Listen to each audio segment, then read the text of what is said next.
Hi, my name is Lisa Epstein, and I am from foreclosurehamlet.org. Hamlet, like the Shakespearean tragedy, or a small town. Foreclosurehamlet.org.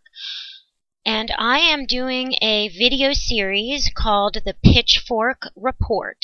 And the purpose of this is to talk about what started as the foreclosure crisis, but really has many prequels and will have many sequels. And the reason that I've decided to start doing these reports is, one, there's a lot of confusion, misinformation, and propaganda that I would like to address. And there are a lot of questions that I would also like to entertain.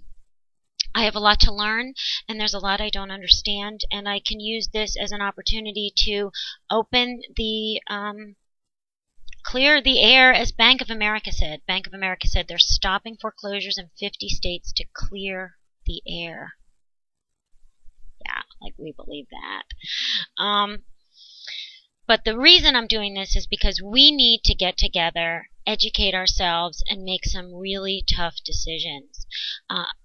Divided we fall, but united we stand. Now, I'm going to switch that around because I want to end it on a good note.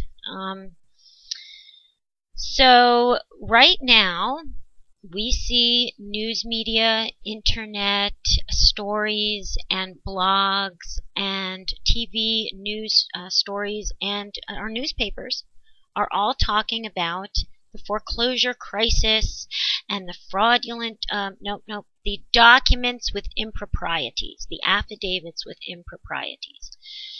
We have politicians that are silent, and we have politicians that are outraged. We have attorney generals starting investigations or actually initiating lawsuits. We have legislation that is being attempted to be slammed through that would be very beneficial to the predator-creditors, shall we say. And we have a lot of interest from the media in learning more about what's going on.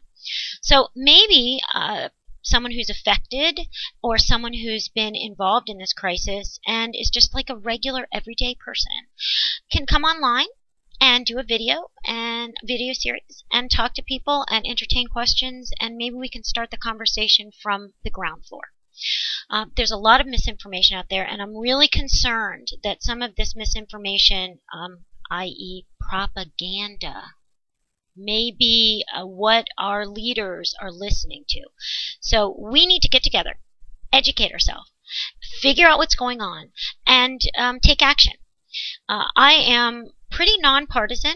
I really don't have an interest in converting anyone's beliefs except for providing the truth that you can research yourself, educate yourself, and then make decisions on how you want to act. But now is a critical time in our country. The next few months of how our country deals with the, well, let's just put it this way. The emperor has just been determined to be naked. Okay, that emperor was walking around, oh yes, my beautiful crown, my fine robe, my fur collar, naked. So now we have the emperor is naked. The foreclosures are fraudulent. The paperwork that the foreclosures are based upon are fraudulent. The satisfactions of mortgage are fraudulent. When you refinanced your loan, did they really pay off the other loan? We don't know. They just made it all up as they went along. This doesn't just affect the homeowner next door, that deadbeat that's not paying his mortgage. No. This doesn't just affect your property values. It doesn't just affect the tenants in a foreclosed property. It doesn't just affect our homeowners associations. It doesn't just affect our municipalities, because most of the budget is based on these Wall Street investments that are empty boxes. The Wall Street investments can be looked at as the emperor's clothes. They don't exist. We've been thinking they exist. We've been told they exist. But it is now being revealed that the emperor is naked. The emperor is naked. I'm going to keep saying that because really that's the best analogy, and a friend of mine said that to me today, and I thought, bingo, there we go. Okay, so what we have is what happened for the robo-signer issue is that some people were getting foreclosure lawsuits, and they didn't recognize, they thought, I don't know who this bank is. Now I've been paying another bank, and I've been trying to get a modification from another bank, and I've been calling another bank, but I'm being sued by this bank. Something strange. So I am going to just call up a lawyer and say, hi, could you do me a favor and just, can I come in and have a consultation, because I just got some foreclosure papers. Now, I'm paying a modification every month and to another bank, and I'm not sure why I'm being foreclosed on by this one. So if you just could check it out for me, I'd appreciate it. Okay. And then you go to the lawyer, and if it's a good lawyer, the lawyer will actually listen to what you're saying and look at the papers and say, maybe they're right. So, in a few cases, there was a lawyer, Thomas Cox in Maine and Thomas Ice in Florida, who started asking some really, really hard questions.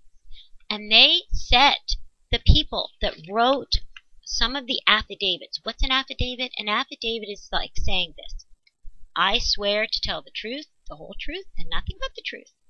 And on this paper right here, this person does owe this bank this amount of money.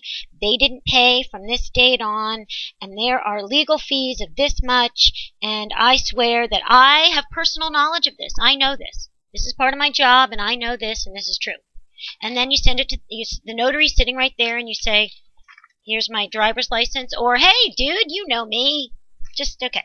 So then the notary says, yep, I just saw you sign it, and the notary stamps it and signs it, sends it off to the bank or the bank's foreclosure mill attorneys. Foreclosure mill. Like Don Quixote tilting at windmills. Really not much you can do. But anyway, so this gets filed in the court, and attorney Thomas Cox in Maine and Thomas Ice in Florida said, I'm going to ask this guy a couple questions. Doesn't sound right to me. So what he did is they set the one specific person for deposition. His name was Jeffrey Stefan, and he worked at GMAC Mortgage. So Jeffrey Stefan sat down and said, dude, I don't know a damn thing.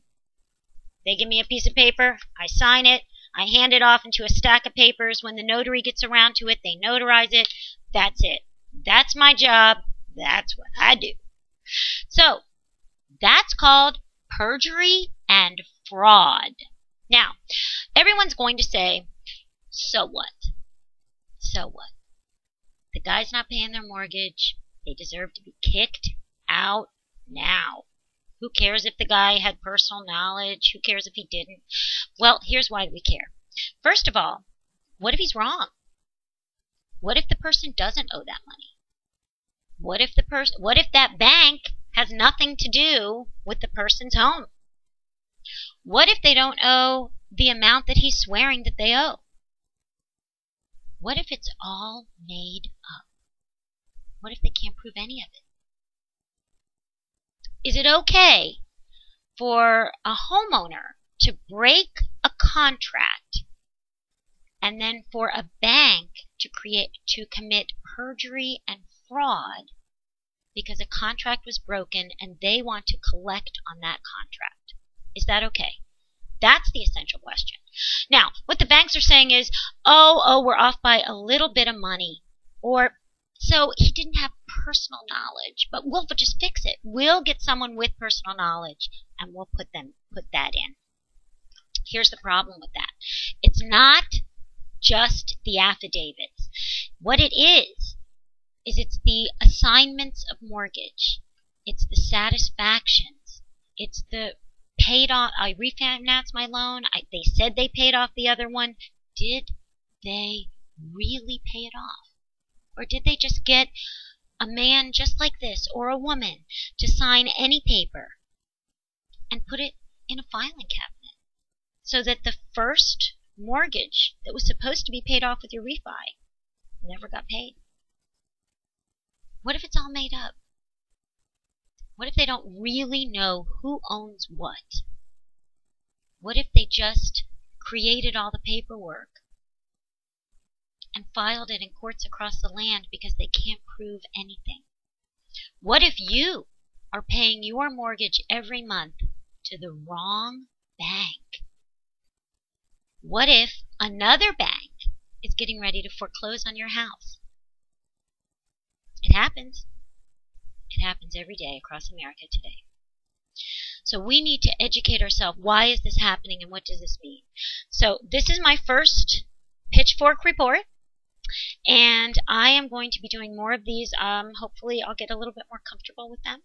And we'll have a forum on foreclosurehamlet.org where people can email questions and educate themselves. And let's all get together because, again, divided we fall, but united we stand. This is a critical moment in America's history. And I'll get into that in the next few Pitchfork reports.